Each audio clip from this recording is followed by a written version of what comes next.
Friends, Sohini Rishabh মাই daffodils চ্যানেলে আপনাদের সকলকে স্বাগত।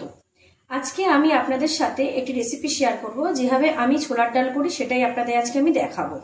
তাহলে ছোলার ডাল করতে আমার কি কি লাগবে, আমি এখানে নিয়েছি সেদ্ধ করা 250 ছোলার ডাল, এখানে আমার কুচনো আলু আছে, এখানে আমার সাদা তেল, এখানে ছোলার ডাল করতে আমি দেখুন কিছুটা কাঁচা টমেটো, একটাই কাঁচা টমেটো নিয়েছি, কিছুটা আদা আমি ছেঁচে নিয়েছি, কিছুটা নারকেল কুচি, শুকনো লঙ্কা, আর এখানে দেখুন আমার একটা গোটা জিরে আছে, এলাচ আছে, গোটা এলাচ আর দারচিনি আছে। আর এখানে আমার যতটা পরিমাণ আমার মশলা দরকার এই ছোলার ডাল করতে, ঠিক আমি ততটা পরিমাণই মশলা নিয়েছি। এখানে আমার আছে চিনি, যেটা ছোলার ডাল একটু মিষ্টি হয় সেজন্য আমি একটু চিনিটা বেশি নিয়েছি, একটু হলুদ গুঁড়ো, একটু জিরের গুঁড়ো আর লঙ্কার গুঁড়ো। তাহলে প্রথমে আমি মশলাটা করে নেব। আর এখানে আমি নিয়েছি তেজপাতা আর কিছুটা গোটা জিরে। তাহলে আমি রান্নাটা শুরু করি। আমি এখানে গ্যাসে কড়াইটা গরম করে নিয়েছি, প্রথমে আমি ভাজা মশলাটা করে নেবো। তাহলে আমি এখানে যে গোটা জিরে, এলাচ আর দারচিনিটা আমি দিয়ে দিলাম কড়াইয়ে, কিছুক্ষণ নাড়াচাড়া করব, করে আমি এটাকে তারপর গুঁড়ো করে নেব।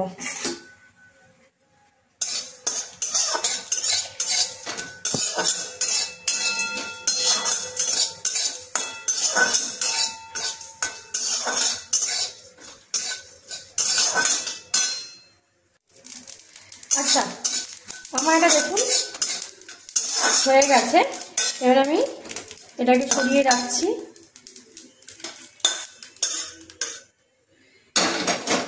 এবার আমি কড়াইয়ে দিয়ে দেব সাদা তেল,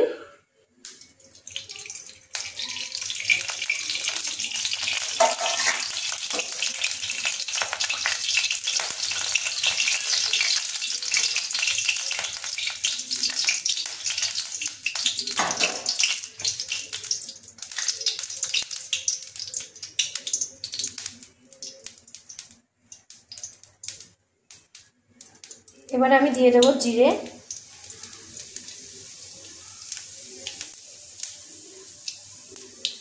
শুকনো লঙ্কা,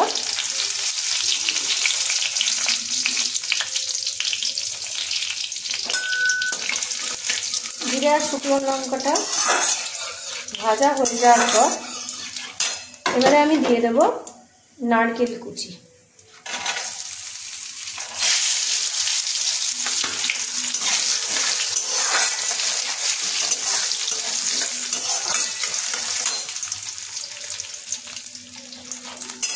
গ্যাসের ফ্লেমটা একটু আস্তে করে নারকেলগুলোকে ভাজতে দিতে হবে।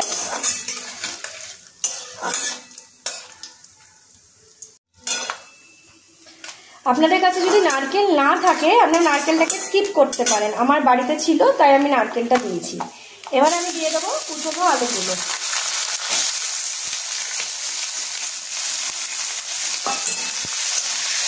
এবারে আমি দিয়ে দেবো তেজপাতা দুটো।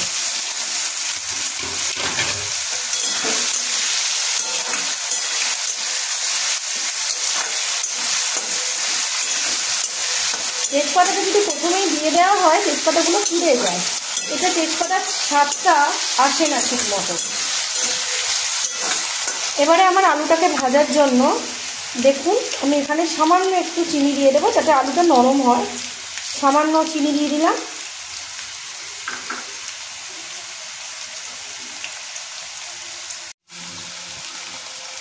আর একটু সামান্য নুন দিয়ে দিচ্ছি জাস্ট আলুটা ভাজার জন্য।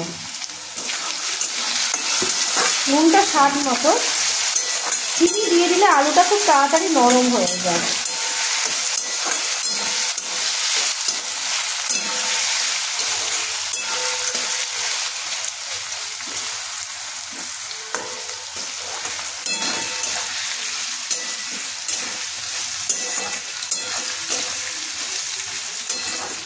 এবারে আমি দিয়ে দেবো এই টমেটো কুচিগুলো।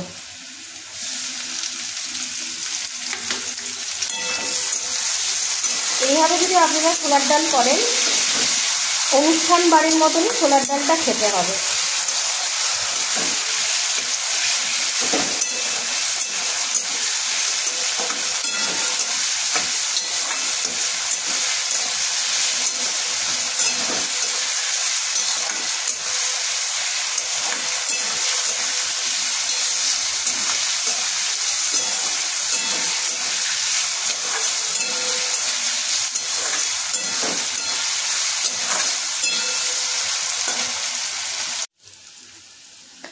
দেখুন আলুটা ভাজা হয়ে গেছে।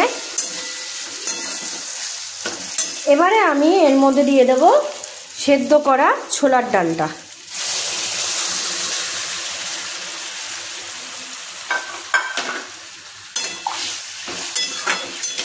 এবারে আমি ভালো করে মিশিয়ে নেব।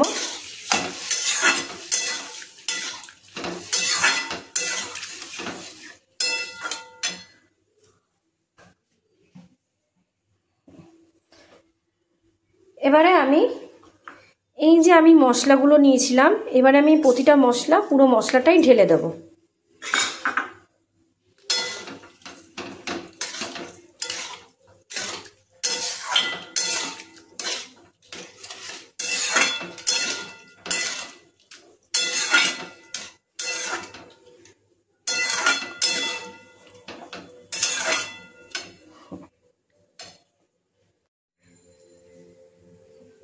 এবারে এই বাটির মধ্যে যেহেতু মশলা ছিল, এই মশলার জলটাও আমি কিছুটা দিয়ে দিলাম, কারণ আলুটা একটু সেদ্ধ হওয়া দরকার আর ডালটা একটু ফুটবে। এবারে আমি দিয়ে দেব এর মধ্যে আদা কুচিটা।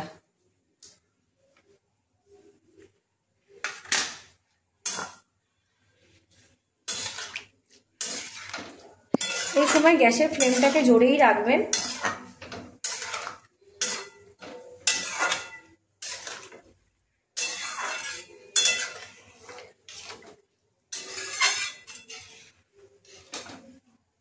আমি খুব হালকা করেই এই ছোলার ডালটা করি, খেতে খুব সুন্দর হয়, দোকানের মতনই হয়। আপনারাও বাড়িতে ট্রাই করবেন এইভাবে ঠিক ছোলার ডাল করে, আমাকে কমেন্টসে অবশ্যই জানাবেন। এবারে আমি কিছুক্ষণ এটাকে ফুটতে দেবো ডালটাকে।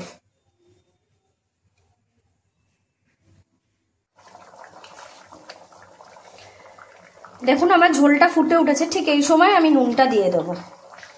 স্বাদ মতো নুন, আপনার যতটা নুন লাগবে আমি ঠিক ততটাই দেব। আপনারাও ঠিক স্বাদ মতো পরিমাণ অনুসারে স্বাদ মতো নুনটা দিয়ে দেবেন। দেখুন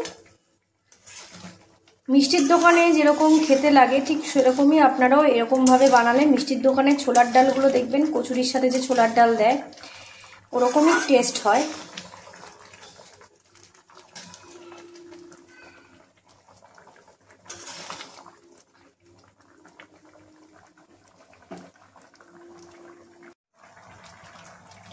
দেখুন আমার ছোলার ডালটা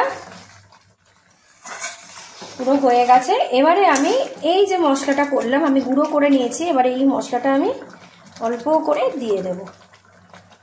আর লাগবে না, বেশি দিলে টেস্টটা অন্যরকম হয়ে যাবে। হালকা করে মশলাটা দিয়ে দেবেন আর গ্যাসের আঁচটা একটু কমিয়ে দেবেন। দেখুন এবারে ওপর দিয়ে যদি আপনারা চান তাহলে ঘি দিতে পারেন, আবার অনেকে ঘি পছন্দ করেন না, তাদের জন্য বলবো ঘি না দিলেও হয়। আমি ঘি দিচ্ছি না, কারণ আমার এতেই খেতে ভাল লাগে। এই যে ছোলার ডালটা আমার পুরো রেডি হয়ে গেছে। দেখুন সুন্দর ঘন, দেখেছেন? আমি এবারে ছোলার ডালটাকে একটা বাটির মধ্যে ঢেলে নিচ্ছি। এবারে আমি দেখুন ঝালটাকে ঢেলে নিচ্ছি।